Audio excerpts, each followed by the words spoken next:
Welcome to the first ever virtual in-service. This is super weird, but you know, we gotta do what we gotta do because of the Rona. So I want to start off by saying how amazing it's been to have some of you volunteers come back to your weekly shift. Especially, we've been running off skeleton staff. So Dodie has been staying home because of the coronavirus. She's slowly starting to come back, which has been awesome, especially with Bridget gone. Christine cut down her hours. Brenda, I think, has cut down her hours a little bit too. So yeah, it's been a huge help having you guys come back. And I know your clients have loved seeing you in person instead of doing the videos all virtual. For those of you who have chosen to stay home, that's totally fine. I don't want to pressure you into coming back. Whenever you feel comfortable, whenever you feel like God's calling you to come back, then you come back. No pressure at all. But we would love to have you back. I'm going to try to make this video as short as possible. When you are done watching this video and the other videos I've sent you in the email, all staff and volunteers are going to get together and we are going to have one big Zoom meeting on June 3rd at 10 o'clock. Okay, so you have to attend. Imagine this is like you attending the in-service. You have to be here for accreditation. It'll just be like 40 minutes because I'm pretty sure that's how long Zoom lets us do a video without kicking us off. We're all just going to get together and be able to chat and say hi to each other. We're going to see if you had any questions on the videos. And it'll just be great to see your faces. So I'll get started on some things. Okay, so some changes I've made to the mentor file. The resource report, that's nothing new. The next one is pregnancy outcome. So if your client and when your client gives birth, we just need you to fill this paper out, and when you're done, put it in the nurse's office. Also, don't forget to give your mom their mother's gift when they give birth. This last one I don't think has been getting done very often, so I decided to put it in the mentor file for that reason. This is for when they're completely done with the program. They can fill this out and tell us about their experience, how it was, how we can improve the Earn While You Learn program, what they learned. Yeah, so I'd like you to have that filled out, and when it is, give it to me. And then the last one, this one's really important. I think last year only 4 of these were turned in out of all of the Earn While You Learn clients we had. So this is to say that your client has successfully completed the program and is transitioning out of the program, and that any communication between you guys, totally up to you guys. You can text at each other on Facebook, whatever. But we have to have this filled out.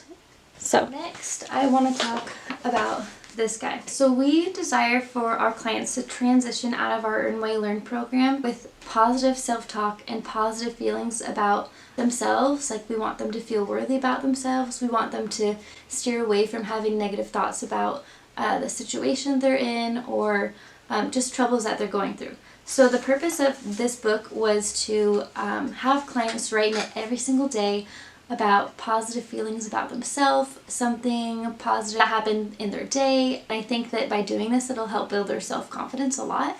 So instead of giving this notebook to your client right off the bat, I actually want you to keep it. Wait till about the 3rd week in Earn While You Learn, and I want you to write a sweet note to your client on the first page. Talk about just kind of what you see in them and how you see that they are worthy. And you can talk about just how much you love them, how much you're proud of them for coming to our program. And write them a really sweet note. And then give it to their client so they can kind of like see how this book works a little better. And I think that they really appreciate getting a sweet note from their mentor. The thing I wanted to talk about was the length of the Earn While You Learn program. I know in the past it's kind of been a little lax about when to actually end the program. It is a 12 to 16 week program. I really don't want clients going over that 16-week mark. I know in the past there's been special circumstances. I've got about 8 Earn While You Learn applicants that are wanting to get in the program right now, but people aren't graduating. And I know part of that is because of coronavirus, but I am going to start graduating clients, and they are well aware that they can always come on the days that you volunteer to say hi, or, I mean, they're always welcome to come back. We have other clients that need to start the program. If you feel like you aren't getting as many lessons done in the 16 weeks, I encourage you to double up on videos, especially if you don't have a client back to back. The videos now are about like 20 to 30 minutes each. Doubling up on videos, and I also really hope to have the childbirth class by the end of September. And I think having the childbirth class as well will help with feeling that we did give our clients enough education, as much education as we can. Communication is key. I cannot do my job if you guys aren't communicating with me what's going on. I know on Monday it's kind of hard because I'm not here. If your clients are graduating, please tell me. I won't know to take them off the schedule or get you a new client unless I know. If you're feeling like you're overloaded with clients, if you'd like more clients, all of that. Communication is key. For those of you that haven't been here in a while, because of COVID-19, we have had to implement infection control procedures that are new. As soon as you get here to your shift, go straight to the nurse's office. There is a thermometer that you're going to use to take the temperature of your forehead. And then we've got a little log in there, so just write what your temperature was. You do need to wear a mask at all times when you're with clients. And I know a lot of people don't know the proper way to use these. How to wear a mask tutorial. So you want to get the thicker part on the top. It's got a metal piece in it. This will be going on top of your nose. Once you've got it on, you're going to want to expand it all the way. And then the last part is to push this metal piece into your nose. Like that.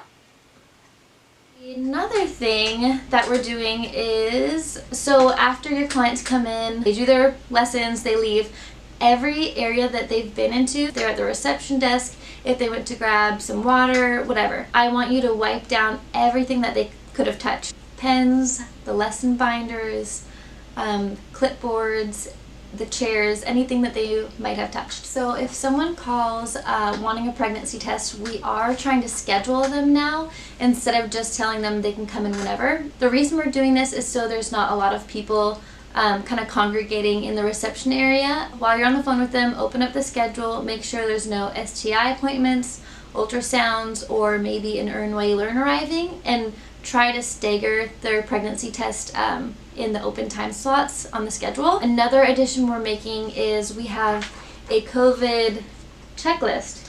So while you're on the phone with them, just check each of these boxes as you ask them.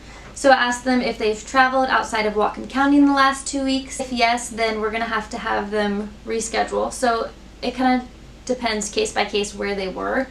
If they were in King County, we're gonna have to reschedule. So how we're going to do that is the last day they were in King County, 2 weeks from that date, have them call us back and we'll go from there and schedule their test. If they're experiencing a cough, a fever, or shortness of breath, we're going to also have to reschedule, but just check that you've asked them that. They have been exposed to anyone with coronavirus. So yeah, just check that you've asked them that, put their name, date, and then that they called on the phone, and put this upside down on the back counter until they get here, and then we're going to put them in their file. Just a couple more things.